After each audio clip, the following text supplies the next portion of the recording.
All right, we're live. Oh, let's turn this up. Get me some volume. I got the fireplace going. A little cold in here. Fireplace. I love a good fireplace. What a weird angle here. I want to talk about this Evil Dead game. It's like really, it's really exciting to me what these guys have done, what they've pulled off. I really do think a lot of people are going to be happy with this game. And it's I want to talk about why I think this game matters a lot because prices are where they're at, right? And they've been really high for a long time. And it's at the point now where mediocre games are just not going to succeed. And I want games to do what this game does. And let me drop into Facebook real quick, everybody, that we're live talking about Spooky. It's always nice to sort of go cajole some people from other areas to come join the fun. I'd like doing this on YouTube better anyway. So live now talking about Evil Dead. Yeah. All right. There we go. So what a great Friday. I mean this. Like, what a great Friday. New pinball in the world. Gorgeous machine. I mean, absolutely gorgeous machine. The more I look at it, and when I saw the featurette video, the more I wanted this to be, I wanted it to be Big Trouble. I wanted it to be Goonies. I wanted it to be Beetlejuice. I wanted it to be something that I just wanted. It makes me want Evil Dead. It makes me want to have been an Evil Dead fan, because if you're an Evil Dead fan, you're doing backflips today. This is like the coolest Evil Dead machine ever. Like, you couldn't even have like thought about a better machine than this. So I just want to say, like, it is so nice to see a company nail theme integration like this. Like, this is what you always want in a pinball machine. And I think what's happening in pinball now is the glaring misses, right? A game that nails theme integration this well exposes games that are such colossal misses. And with everything asking us for 10 grand or more, it's just, it makes you excited to go all in when they nail it, right? When they just get it right. And I think a lot of people are going to love the personality of this game. And, I gave my first impressions, which, I don't love the theme, but again, like, it's subjective. So I don't ding them on really like making this, because as I said, they've got to sell 888. I think they're gonna, with a package this nice. I don't think it's going to be a day one sellout or a week one sellout. And I also do think it's really hard for any pinball to go up in value. So if you wait, you'll probably be able to get one for much less than $10,000.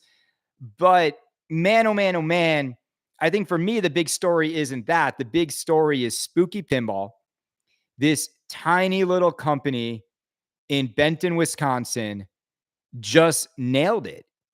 They just freaking nailed it. And Brett Abbas, living in Miami, flying in once a month, letting Mark Seiden make Avatar with Jack Guarnieri's theme selection, missed it, whiffed, struck out at the plate with Avatar, right? I would rather own Evil Dead. I would feel proud to put Evil Dead in my home.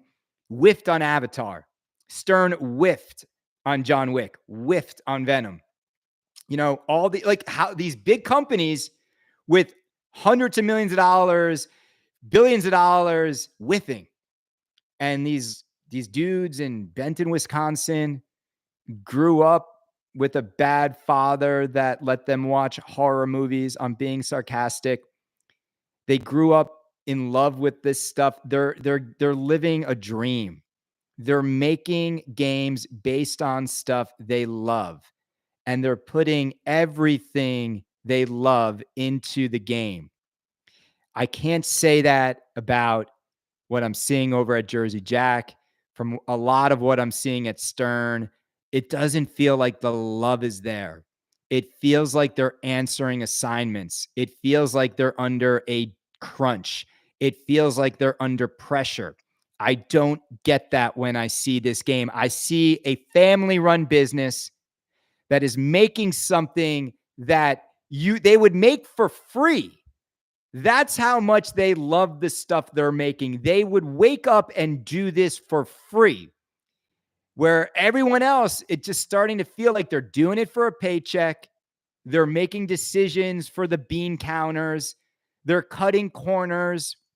And I'm tired of it. How do you design Metallica to be as beautiful as it is, and then you make the topper so uninspired, right? You make the topper so boring. When are we going to stop? Like, how do you launch that Metallica topper and say this is what the world's biggest pinball company is capable of? And then these dudes in Benton, Wisconsin, just drop this topper that goes on top of Evil Dead, and it looks like that, like collectively, Christopher Franchi's art package, full RGB LEDs, the coolest topper. Like I want one. I want one of these games. The more I see of it, the more like I want to be on the hype train with the people that get one. It just feels like this game is going to be a fun, special game. To me, this is the beginning of a new spooky pinball. I mean it when I say it. Today is the beginning of a new spooky pinball. They are no longer going to be laughed at. Not that they were, but they I think they finally are like getting it, and they're getting it right, and they're going to get it right on more popular themes. But man, it just goes. I love what I love about this whole thing is you're never going to beat people that have passion. The only way you're like Stern's got talent, man. They got talent. They've got money. They've got robust teams. But man, like Weiss encoding X-Men was not passionate. Like I don't feel the passion in the code in X-Men. I saw the passion in Jack Danger's layout. I just don't feel the passion, right? And so I don't know, man. I don't know. Like I feel the passion in Guns N' Roses. I have the machine. I love the game, but you know, it's not rewarding to only have one game be a music pin because you just don't feel like you're going on a journey. It's more about just scoring and music, which is fine. It's like playing a very expensive jukebox. But man, I need something that gives me a storyline, that has call outs that make me laugh. And you know, if from what Zach Meny was saying, this game's going to have the best, most funny call outs since Rick and Morty, I'm really feeling like, yeah, man. Yeah, they freaking nailed it. They nailed the brief. And I don't know. I every hour that goes by, I'm just more excited to know that we at least have a pinball company out there like doing it right. And what I love is like this is going to be like, all right, the ball's in your court now, Barrels of Fun. Like Spooky just crushed it. And I'm gonna love seeing Barrels versus Spooky and how these two sort of similarly sized boutique companies, you know, how much they give us for around $10,000. And I really do feel like this game is really well done. Is really well done. Like rest in peace, Cuphead. There's no Cuphead. There's no Cuphead. There's no game. There's no, you know, AP showed up at IAPA and they're selling games that have been out for years. Jersey Jack shows up at IAPA and they're discounting all their product, you know, trying to get their games into redemption centers. What are they doing? Get your games into redemption centers? Is that your strategy? You're the high-end boutique pinball company. You want to give redemption tickets? When are they going to start acting like the Bugatti of pinball and stop acting like Chuck E. Cheese people like are going to learn about my games? Is that what you want, Jersey Jack? You want redemption centers to buy your Bugattis? Wake up, Brett. Come on, call me, bro. Call me. You've got so much money. You've got so much money. You now need to hire people that understand how to steer your company in the right direction. And again, like the optics of showing up at IAPA with redemption game strategy and putting your brand new game on sale. Do you understand the optics of that, Jersey Jack? Absolute disaster from a marketing standpoint. If you ask me, like you're already fire selling your products and what that telegraphs. You know, Gucci, Louis Vuitton, you know what they don't ever do? They never put their clothes on sale. There's no sale at Gucci. There's no sale at Louis Vuitton, but there's a sale at Jersey Jack. If you're down there in Florida, big mistake. Big mistake. The perception of value. I would rather have this game over Avatar. I would rather have this game over X-Men. I would rather have this game over Jaws. I would. I just, there's something about this game. It just seems like it's just different. And not everybody's going to have it. And it's loaded with stuff. And the team making it is a bunch of wackadoodle weirdos. And that's what I love. Like looking at Ben Heck up there, like I want Ben Heck making the code and the rule sets for my games because I want the dude to go to like the local bar, get wasted, and then think about some crazy stuff to put into the game. You know, that's what Alice's Adventures in Wonderland needs. I told that to Melvin. I'm like, your game's not weird enough. That was my feedback to Melvin. Your game's not weird enough. It's like you've got these beautiful porn star looking women, and where's the bouncy boob mode, right? Where's the weirdness? Where's like the strangeness? Where is the call outs that are inappropriate? Like it's just not weird enough. And nobody wants to play this. Like, you know, it doesn't make any sense. Your artwork is like softcore porn, and then everything else is just kind of playing it safe. Make it weird. Now he knows he can do it. You got to do it. You got to go make it weird with the software. But I think, you know, we need soul and we need personality. Josh said, Al, this is a pretty game with no soul. I'm not going to disagree with that, man. The soul comes from, you know, the vision of the team and the individuals. And I feel like for Alice, a lot of it was just like the struggle to get it made. Like that journey can't be all it is. You know what I'm saying? It just can't be this like we took one of J-pop's broken foam core ideas and made it work. That's cool, but that's not enough to make a great game. So I just, again, like with games like this coming out, $10,000, I would get it with the butter cabinet. I would get it with the topper. I would load it up, and you know, it's super cool. It's super cool. Even if you don't know Evil Dead, I think you're going to walk up to this machine and you're going to like, I don't know, you're going to have like a stunning work of art. I mean, it is one of the most visually stunning games I've ever seen. I actually think this is Christopher Franchi's greatest art package to date. Easily. I think Texas Chainsaw Massacre prices are going to plummet like you've never seen before. I think everyone who owns a TCM, because to me, Texas Chainsaw Massacre is not fun. Like it's like real horror. It's not campy horror. And it's like inappropriate for a lot of families. And it's like, it's kind of like sadistic, you know, it's like, that's the wrong side of the genre, where this game is like campy and silly and over the top. And I think it's going to do way better. I think Texas Chainsaw Massacre plummets in value. I think Looney Tunes is also going to plummet in value. Because again, as I said, I think Spooky Pinball arrived today. I think this is a new company. I think I think the talent and their understanding of what makes good pinball is finally aligned with their abilities. I think it took them a while to get there. I think the 888 sell out. Yeah, I mean, I think they're going to sell these games. I don't know if they sell out today, Josh.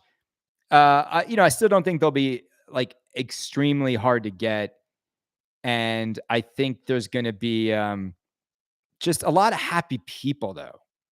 And if like if the thing is this, and I look at this with X-Men, I look at this with Avatar, I look at all the new releases. You want to be on the happiness train. You want to be happy. Like you want to be uh on board with an owner club where people are happy. Like happiness is way more infectious and way more desirable than unhappiness. People always say like, "Oh, Kaneda, how do you have 740 followers? How do you make people pay for your content? How do you like?" It's because my show is not about negativity. It's not. It's about getting us to a place where we're happy, where these companies, that's the goal. I want you to be happy. I want to be happy. I want these games to deliver the joy they should for the amount of money we're spending. That's Canada's Pinball Podcast. See, all the other shows that just they celebrate all the mediocrity. To me, that's how you don't get to real happiness. That's how you get to fake happiness. That's how you get to gaslighting a community like they've been doing all these years by basically saying everything is awesome. Yeah, that's not a pathway to genuinely good things and good moments and good products and great products. And I love the fact that people are so happy when you go into the Evil Dead thread and you see the vibes around this game. There's nothing but good vibes. And that's what you want to be on board for. And then I go over to the X-Men thread and everyone's unhappy. Code's not where it needs to be. There's like issues with like here and there, auto plungers, play fields, this and that, wireforms. You're like, you got to build the game after you buy it. You're not happy with it. Like, you got to wait for code to maybe get to where it needs to get to. I don't want to be in that club right now. I don't want to be in the X-Men club right now. I don't. It's like people are not really that happy. They're not really that happy. And also, like, I don't want to be in the X-Men club because the club to be in is X-Men Pro. In X-Men Pro is the best game option, and it's half the price of an X-Men LE. And then I don't want to like buy an X-Men LE, have all these issues, and know that a dude that paid half as much as me is having more fun. If I'm in the Evil Dead club, everyone pays the same amount of money. Everyone's got the same pin. There's no class warfare going on. Nobody got a better deal than me. Nobody got a different game than me. Nobody paid. It's like you're all in the same boat, and it's a happiness boat to be on. So I think that's like awesome. I don't want to be in the Avatar train or boat. I mean, the Avatar Club is dead. It's dead. There's no enthusiasm. Like go to the Avatar Owners Club, and it's like it's crickets. It's cricket. You take one of the biggest movie properties of all time and you make a game based on it, and it's crickets. You know why it's crickets? Because the game is soulless. The game's soulless. It doesn't have personality. Where's the personality in Avatar? You hit start in that game. Are you ever going to hear a call out that makes you laugh? Are you ever going to hear a call out that makes you like want to call your friend? Oh my gosh, I can't believe what this game just said to me. Are you ever going to see anything happen mechanically in Avatar? Anything mechanically happen that you haven't seen before? Nothing. There's nothing. There's not a single toy. There's not a single bash toy. There's not a single like motorized mech. There's nothing. There's nothing. There's a UV light system that doesn't really work. There's a bunch of wire forms, and there's 2 lower play fields that are not satisfying. That's it. There's nothing else. There's nothing else to write home about. Look what's in this game. Look at what's in this game. You've got the bash hand that moves back and forth. You've got 2 pop-up heads from underneath the playfield. You've got pop-up drop targets that come up from underneath the playfield. You've got a lower playfield.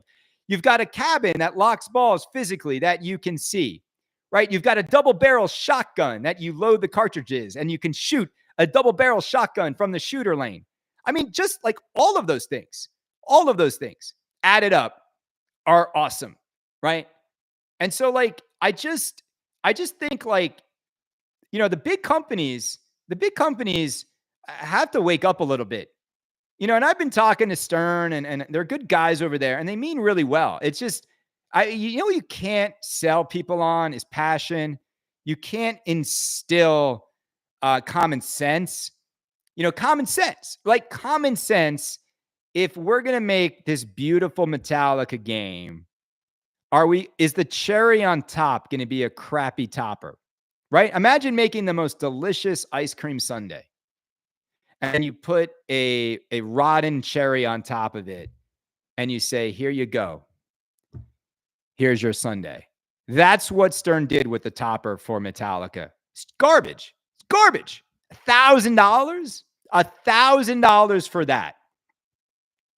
4 flasher caps and just the logo. Nothing else. No artwork from that incredible artist. No sculpts, no nothing. $1,000. It's just like, as much as I want to help Stern and George and Seth and Garrett, like I would love nothing more than to like really help these guys out. I don't even know where to begin because I just think they don't understand the consequences of lazy moves like that. There's no other because you can't have a tiny little company in Benton, Wisconsin showing you how it's done. You can't have a tiny little company like outperforming you like in a lot of these ways. And like I know that you make more games in a week than Spooky Pinball makes all year. But that's about the change. I don't mean it about the change like volume-wise, but who's having more fun? Who's having more success? Who's sleeping better at night? And I think that's the ultimate question. Who's sleeping better at night? I mean, you got all those mouths to feed. You got to get it right. You got to get it right. Look, I love this game. I mean, I didn't see the featurette video when I did my podcast this morning, so I've seen more of the game now, and I absolutely think it's awesome. I think it's a great game. I think it's looks like it's going to be an easy game to shoot, which is fine with me. I don't like games that are like too difficult. I don't understand that. I make the game hard with the code. You know what I'm saying? A game should be hard to get through because you've coded in a lot of different like fun stuff. You have to hit combos, but don't make a game just like drain happy or a brick fest. I don't like, again, as I said a lot, it took a lot in me to lower the posts on Guns N' Roses, but I had to lower the outlane post. It just wasn't fun anymore. I was just like, I'm so tired of like every sling was like throwing the ball into the outlanes. Lower play field. Yeah, I don't know. Should I get one? No. Well, maybe. I sold we have a contract on our New York City apartment. So Canada's about to be back to being a little bit, hopefully, high on the hog a little bit. Because my monthly payments will be significantly less when I throw my New York City apartment against this mortgage and then knock this mortgage down to hardly anything. So super happy for these guys, and I don't know what else to say. I mean, I hope you guys join Canada's Pinball Podcast. We've got a great community over there. It's been a lot of fun watching these companies over the years. We're all sort of experts now on these companies, and I really do think we're going to reach a point where it only we're only going to want to buy new in box from companies that bring the passion. And games that are beautiful but soulless won't work. Games that are beautiful with no mechs won't sell. Games that are based on themes that the designer did not want to make won't be effective. You can't hand people assignments. That doesn't make any sense to me. And I think what Spooky's going to show everybody is, there's a level of enthusiasm and there's a level of commitment and responsibility I think they feel to nail these themes. And I think we're going to see a thinning out of the pinball manufacturers that don't understand that. And, I'm really looking forward to the next couple years in pinball. I think it's going to be a brutal battle to bring magic back. It's going to be a brutal battle. The charlatans are going to fail. The mediocre pins are going to be worthless because no one's going to want them. When you've got like a mediocre pin, and look, Spooky Pinball has mediocre pins. Like, no one wants an Ultraman now after this. Nobody's going to want your John Wick. Nobody's going to want your Venom. Nobody's going to want, fill in the game that just kind of didn't hit. Nobody's going to want it. It's hard to ABBA, right? It's like, I just think there's like a lot of games out there where, how are you going to sell me on a Tank Force game for 10 grand or in Elton John for 15? It's just come on, $15,000. It's a whole new world. It's a whole new world, and it's a good one. I'm glad we have this option, and thank you guys for all the support. If you're not a member of the Canada Club by now and you're like new to pinball, come on, I need help to pay for the fireplace. Like, let's look at this thing. I love this. Oh, look at that. Spooky Pinball is on fire. In fuego. Oh. This thing does work. It heats up the house nicely. I was a little chilly. Canada was a little chilly. Black Friday Canada Club for the cheap pinheads. I mean, I don't know how to get any cheaper, guys. I mean, it's like $5 a month. A month. I just went and bought some Dunkin' Donuts coffee. I always use coffee as an example because it's true. Like, one large cup of coffee is more than Canada's Pinball Podcast. I don't know. Josh, I don't know what to do anymore. Like, I don't even know what more I could possibly do. I mean, no one does as much content as me. Nobody is on top of the news with the podcast as fast as I am. Nobody breaks as much news and information and leaks stuff more than Canada. Jason Knapp is awesome. He probably does. So don't go running to Jason being like, Canada said he breaks more than you. No, Bill Brandis has not joined yet. He doesn't have time. He only has time to hang out every time I go live for like an hour, but he doesn't have time to listen to the podcast. Look, again, it's not even about like listening to the podcast, just like showing support. What I do love, of course, I've watched The Bear. What I do love is I've amassed the most amount of subscribers in the history of pinball podcasting, which is fun. And I think there's a lot of good shows out there.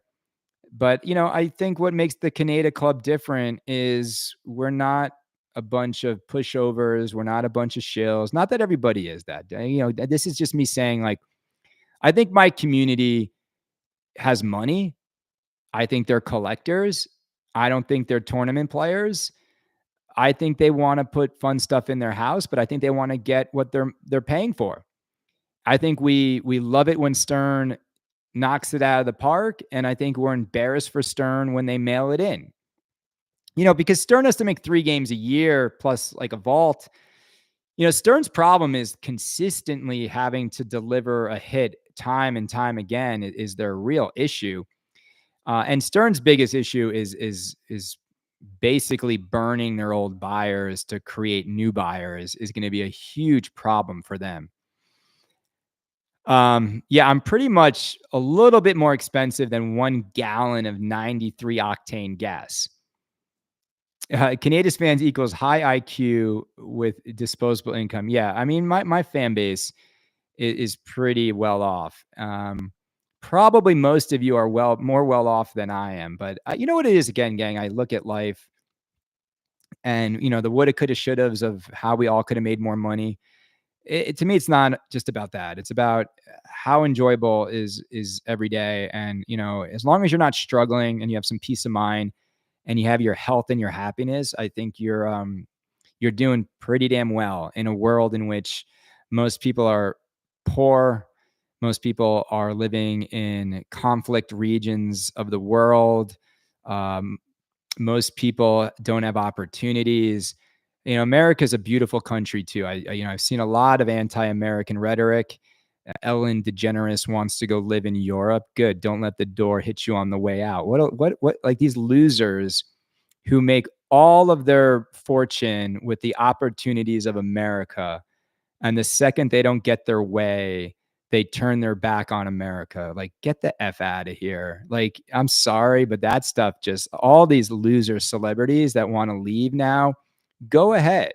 Go ahead. You never would have become who you are if you were, anywhere else. So, yeah, so interesting times. The Jaguar decided to blow themselves up. Bud Light's finally moving back to some good advertising. Um, and I want to say this over the last couple of weeks, right? Post election, I want to say thank you to everybody who's had constructive conversations around it and hasn't lost, their cool. I also want to say, how disappointed I am in the fact that basically my best friend in pinball hasn't talked to me since the election. Hasn't talked to me once. He's basically, because I didn't vote the way he wanted me to vote and didn't even care to hear my reasons why, he's stopped talking to me. And this is someone I talk to every single day. So to me, that's the real danger in what politics has done to people, is they've made it so black and white. And in the end, like I was going to be fine either way. Like, I don't really care who wins. No, Greg Colton is awesome. Let me tell you something. Greg Colton, Rare Hero, who I also talk to pretty much every day. Greg is like the greatest liberal, moderate, like normal dude with common sense imaginable. So I love Greg. He is not. He was trying to talk some sense into my friend. No, it's my friend Derek. I'll say it like, Derek, if you want to ghost me, and it's pained you so much that your best buddy that has been nothing but kind and gracious to you just doesn't align with your vote. I'm saddened that you think that now I'm a bad person, that everybody who didn't vote like you is a Nazi and he called those monsters. Anyone who voted is a monster. So I shared a picture of me and my family. I said, look at these monsters. Look at us. Just because we might want a little bit more for our family, a little bit more safety for our kids, a little bit more this, a little bit less that. Not everybody votes the same way. Not everybody has the same issues. So anyway, that's why I love pinball, because at least it's a topic we can talk about where, it doesn't lead to people. I mean, people do get angry and fight, in the DMs on pinball and stop talking to each other. But I would never stop being friends with anybody I love because of some way they lean politically. And I think that's I think love needs to override, pettiness. I mean that. And especially, and I mean this when I say this, people who don't have children, who are adults, you have no idea. You'll never know what it's like to have to live for somebody else, to have to sacrifice things you might want for somebody else. You'll never understand what really thinking about the future means when the future means more than you.